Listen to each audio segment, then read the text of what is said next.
E se hoje você tem direito à vida, é por causa da oferta que o Pai fez em seu favor. A Bíblia diz que Deus deu o seu único Filho para que nós fôssemos salvos. O verbo deu pode ser entendido com o sentido de entregar para morrer, como uma oferta pelo pecado. Sem Jesus, isso seria impossível.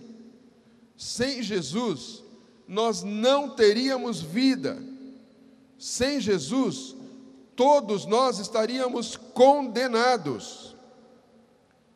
Aquela quarta-feira foi a mais maravilhosa que já existiu para todos nós. Naquele dia, meus queridos irmãos, Deus, que é rico em misericórdia, pelo grande amor com que nos amou, deu-nos a vida com Cristo. Aleluia, glória a Deus por isso. Por isso, se nós quisermos nos gloriar em alguma coisa que seja então na cruz de Cristo. É somente pela cruz que podemos ser salvos. É somente pela cruz que alcançamos o perdão. Aleluia, glória a Deus. Foi nela que Cristo morreu pelos nossos pecados. Jesus Cristo é o único meio de salvação. Aleluia. Não há salvação em nenhum outro, porque abaixo do céu não existe nenhum outro nome dado entre os homens pelo qual importa que sejamos salvos, informa a palavra de Deus. Jesus pagou a nossa dívida. Ergamos, portanto, as nossas vozes, glorifiquemos e agradeçamos ao Pai por tão grande e nobre oferta que fez por nós. Nós não merecíamos, mas Ele se ofertou por nós. Aleluia! Essa é a segunda razão, então, a oferta divina por nós. Vejamos a terceira razão. A salvação preparada pelo Pai em favor dos filhos é singular, por causa da sua extensão. Nicodemos era um homem de influência. Morava na parte alta da cidade de Jerusalém, onde ficavam os abastados, os poderosos financeiramente, inclusive. Ele sai para uma visita, e a visita que ele precisa realizar não acontece na área abastada. Provavelmente na casa de um dos discípulos de Cristo, provavelmente uma pessoa simples, que morava na parte baixa da cidade, onde moravam as pessoas simples, mais carentes. As casas desse lado de Jerusalém, para onde se dirigiu agora Nicodemos, eram casas muito próximas umas das outras. Não tinham jardins. Eram casas cobertas com palhas, misturadas com terra batida. Eram bairros com labirintos, vielas, degraus, muitos degraus, travessas. Para chegar lá, Nicodemos faz um caminho por ruas estreitas, com o nome de pessoas simples. Caminhar por essa parte faz com que Nicodemos tenha um motivo de reflexão.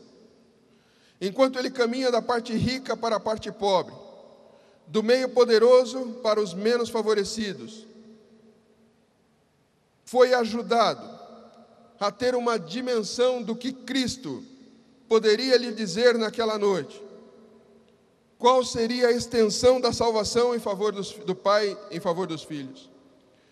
Jesus então respondeu que a salvação é para todo aquele que nele crê.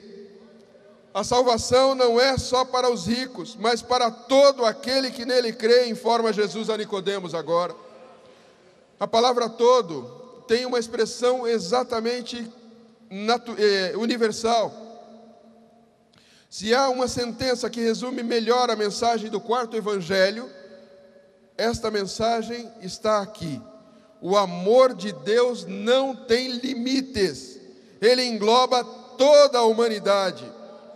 O Filho unigênito de Deus não foi oferecido para um grupo de povo específico. Ele foi dado para que todos, sem exceção, possam ser resgatados da condenação e da presença do pecado. Homens e mulheres, adultos e crianças, negros ou brancos, ricos ou pobres, todos são alvos da salvação preparada pelo Pai em favor dos filhos. Glória a Deus. Essa é, portanto, a terceira razão, a extensão.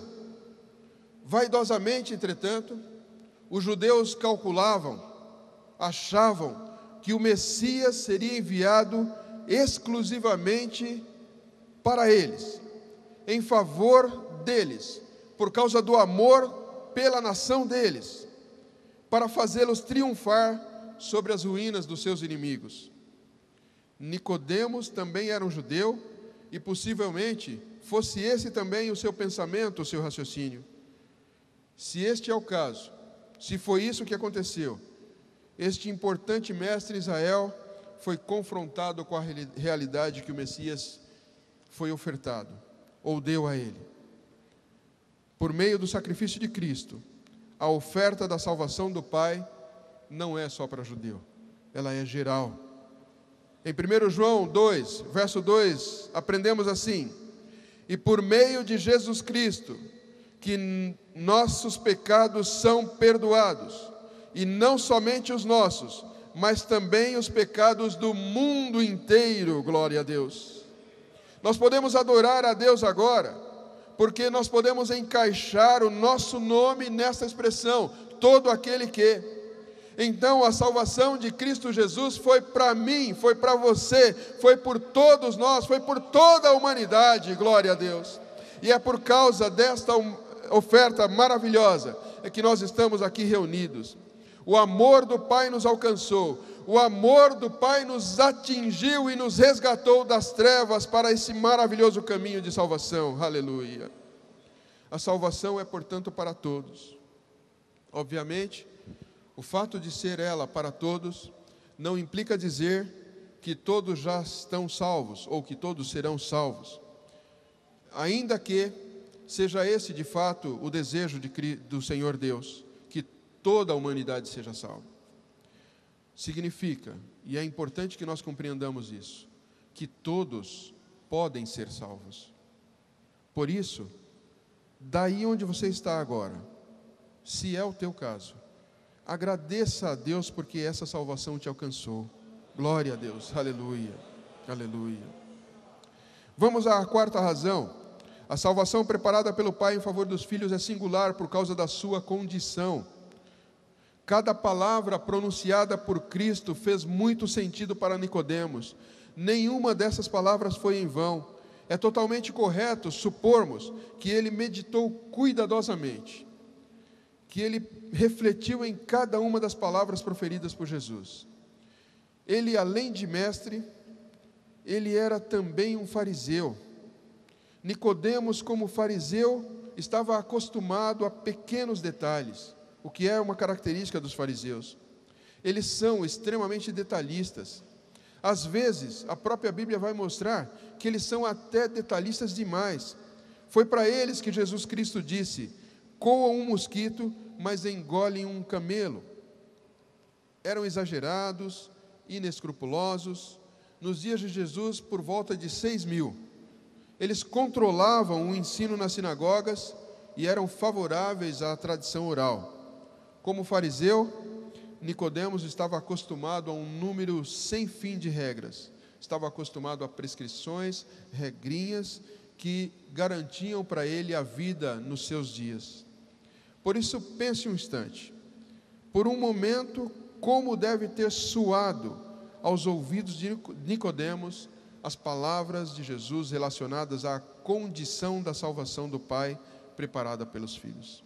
Jesus disse: para todo aquele que nele crê. Esta é a condição. Crer em Cristo. Não há como desfrutar da salvação oferecida pelo Pai sem crer em Jesus. E João estava mesmo desejoso de que essas pessoas entendessem isso. O seu objetivo ao escrever o Evangelho foi: estes, porém, foram registrados para que creiais que Jesus é o Cristo, Filho de Deus. O que significa crer em Jesus? A expressão crer nele, na língua original, traz ideias importantes para compreendermos. Significa então, o que nele deposita a sua fé, ou o que põe a sua fé nele, ou ainda, o que o recebe em completa confiança, que o recebe em completa confiança. Perceba, querido irmão, que crer em João 3,16 é muito mais do que algo conceitual. Está além de aceitar intelectualmente que Jesus é Deus. Significa colocar a fé naquele que é capaz de salvar efetivamente. Significa eleger a Cristo como responsável pelos nossos planos atuais e pelo destino das nossas vidas e destino eterno. Crer também é ter certeza de que as suas palavras são seguras e confiar nele para receber o poder que pode nos fazer mudar. Glória a Deus, aleluia. Esta é a quarta razão, porque a salvação preparada pelo Pai em favor dos filhos é singular. A sua condição. Qual a condição? Simplesmente crer.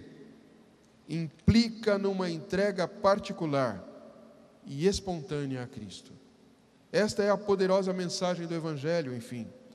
Cristo é o caminho, a verdade e a vida. Ir ao Pai sem Ele é impossível. Todos nós precisamos de Cristo Jesus para irmos aos céus. Continuemos a crer em Jesus com todas as nossas forças. Nós não podemos salvar a nós mesmos. Não podemos dar jeito em nós mesmos.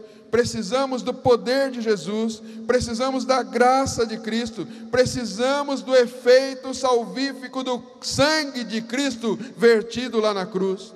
Com esse poder, queridos, nós então teremos força dia a dia para trilharmos o caminho proposto pelo Pai. Afinal, a salvação preparada pelo Pai em favor dos filhos, ela é singular, e ela é singular por causa da sua base. Ela é singular por causa da sua oferta, ela é singular por causa da sua extensão, e é singular por causa da sua condição. Vejamos então a última proposta para esta manhã. A salvação preparada pelo Pai em favor dos filhos é singular por causa da sua dádiva. Chegamos então às últimas palavras de João 3,16, e ao último tópico desse sermão. Antes de falarmos acerca do texto, é importante refletirmos um pouco acerca da cidade de Jerusalém, lá onde aconteceu essa importante conversa de Jesus com Nicodemos. Uma das mais importantes da Bíblia, como já disse. Lá nessa cidade, queridos irmãos, haviam muitos significados. Os judeus, de uma maneira geral, viam essa cidade com uma importância muito grande. A cidade de Jerusalém era mais importante para o judeu do que Paris é para francês, por exemplo. Era mais importante para o judeu a Jerusalém daqueles dias do que é Londres, por exemplo, para um inglês. Ou para nós que somos brasileiros, cidade do Rio ou de São Paulo, Jerusalém era muito mais importante. O sonho mais apreciado, o maior desejo dos judeus espalhados pelo mundo inteiro era poder ver e visitar essa cidade pelo menos uma única vez na vida. A maioria deles, no final da vida, se mudavam para Jerusalém para ali terminar os seus dias. A cidade para eles era um símbolo da presença de Deus. Era nessa cidade que eles sentiam e percebiam a glória de Deus. Os que podiam realizar esse sonho pensavam na cidade como sendo um lugar de felicidade, de esplendor, onde tudo era muito belo, tudo era muito rico, e tudo isto, além de belo e rico, cercado pela glória sobrenatural de Deus, é o que eles imaginavam. No entanto, a última parte, por favor, olhe na sua Bíblia, do Evangelho de João 3,16, refere-se a uma dádiva infinitamente maior e muito mais preciosa do que conhecer a Jerusalém terrena.